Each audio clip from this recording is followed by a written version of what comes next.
Hey buddy, how are you? What's up? What? You are investing in PPF. You're doing your tax planning for the entire year right now. So early. How much are you investing? 1.5 lakhs. Entire amount. Oh, so you're after that 20k benefit, right? Yeah, I know about it. You have to invest in PPF before 5th of April, 1.5 lakhs, and then you will be getting 20k benefit, right? सही है continue चलो you take care of that. I'll talk to you later. Bye. Hey, hi, how are you? So if you are someone who has related to that particular conversation, then this video is for you. In today's video, I'll explain you how interest is calculated on your PPF account, whether it's a good idea to invest before 5th or after 5th, and some tips which I'll give you to maximize your investments.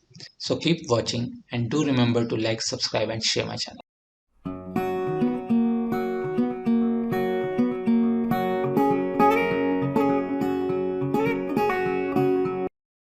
So guys, let's first focus on how the interest rates are calculated.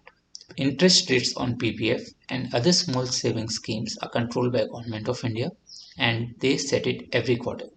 So for the quarter of April, May, June, they announced the interest rate on 31st March and current interest rate on PPF is set to 7.1%. Now what bank does is it looks at your PPF account balance on 5th end of day, and depending on the lowest bank balance between 5th end of day and end of the month, it will calculate the monthly interest for that particular month. However, it is just a calculation. The amount is not credited into your account every month. The amount is credited only at the end of financial year. Suppose I invested 1 lakh rupees into my PPF account on 5th of April. Then the balance on 5th of April end of day is 1 lakh and the bank will calculate my interest for April as 7.1% by 12, which is a monthly component of interest, into 1 lakh rupees. So that will be my interest for April. On the other hand, if I had invested this 1 lakh on 6th of April instead of 5th, then my end of day balance on 5th April would be 0 and my interest will be 0. So I would not have received any interest for the month of April. So now that we have understood the concepts, let's come back to our original topic of whether it's a good idea to invest before 5th or after 5th. Meet Mishraji and Sharmaji. Both of them invest in PPF and both have invested 1.5 lakhs for a period of 15 years. The only difference is Mishraji has invested on 4th of April and Sharmaji has invested on 6th of April. Let's look at their corpus. In case of Mishraji, his first year corpus will be 1.5 lakhs, which is the principal amount, plus 7.1% of 1.5 lakhs, which is the interest amount. So that comes to 1.6 lakhs. In case of Sharmaji, since he invested after 5th, he did not get any interest for the month of April. So his interest component will only be for 11 months and his total corpus is 1.597 lakhs. A small difference. If this trend continues for 15 years, then the final corpus numbers are shown here. A difference of 20,000 rupees. So this is where the 20k difference of phone call comes into picture. Now this is considering we have invested as a lump sum. What happens if we invest as a SIP? The final difference in corpus will be the same, 20,000 rupees. However, your total corpus value will change. How much will the corpus change? Let us find that out in the next scenario. If you are investing as a SIP versus as a lump sum, the corpus changes as shown here. In lump sum, the final corpus after 15 years is 36.48 lakhs if invested before 5th, while in SIP, the value changes to 35.37 lakhs.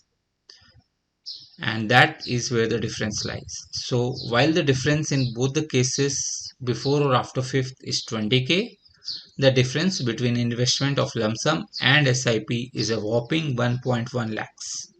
So if you invest via lump sum, you stand to gain 1.1 lakhs more than the investment via SIP.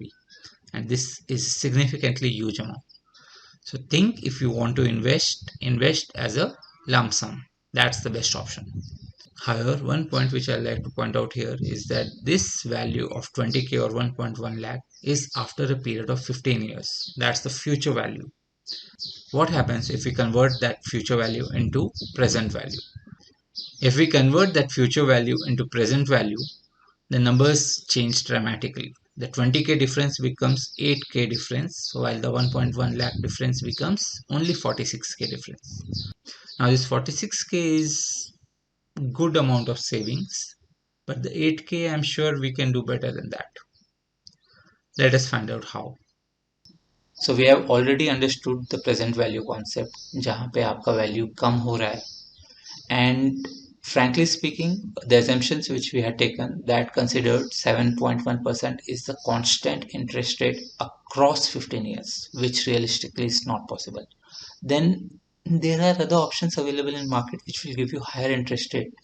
If you look at Sensex stock markets or even mutual fund, then across a period of 10 to 15 years, they have consistently given you 12 to 15% return. So why do you want to stick at 7% or 8% when you can get an interest rate of 15%? Why not achieve that, right? The third problem is the 1.5 lakh limit. So PPF investments come under ATC, which has a limit of 1.5 lakhs for tax deductions. Now, if you are a salaried employee, you will have some amount deducted by your employer towards provident fund. You will also have some amount which you have invested for buying life policies and other policies or other things under ATC. So even if I take 54k as that particular value and invest the remaining 96k in tax saving for ATC, the values will change. The next point is again about ATC. So if you are thinking that I'll exhaust my ATC elsewhere via home loan or life insurance policies or provident fund or anything else and invest additional 1.5 lakhs in PPF just to earn that 20k which we discussed, that is foolishness in my opinion, because you are doing it all wrong. You could have earned a lot higher on that 1.5k instead of just locking it for 15 years and earning at the rate of 7.1%. Another problem in all this is the fluctuating interest rate. So as you know, the interest rates are set every quarter. In fact, on 31st March, the interest rate was reduced to 6.4% on PPF. It was on next day that finance minister revised it back to 7.1%. But in future, you never know. The interest rate might come down to 6.4% or some other value. Historical returns on stocks, mutual funds, other investment products have consistently been over 10% in long run. So use that. However, if you are still not convinced and want to invest in PPF, then here are my smart tips to help you invest better. Tip number one: always invest before 5th of March. There's no point investing between 6th March and 31st March. Why? Because bank checks your balance on 5th March and calculates your interest for March accordingly. If you are investing on 6th March, you will not be getting anything out of it. Second point, if you are investing via SIP, always invest at the beginning of April. That will help you get interest on each and every month. Instead of April, if you start your SIPs in June, then you will not get any interest for April and May. And if you are investing after 5th of June, then you will lose out on interest even of June. So these are the two tips. Let's quickly rewind what we have learned. Point number one, all the talk related to investing before 5th or after 5th is bullshit. In long run, it will not be of much value. The returns are very marginal in long run. Point number two, if you are investing as lump sum, then the best thing to do is to invest as lump sum before 5th of April.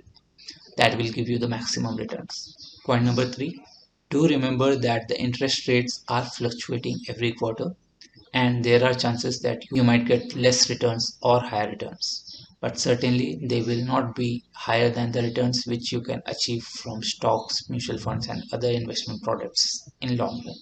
So think of those.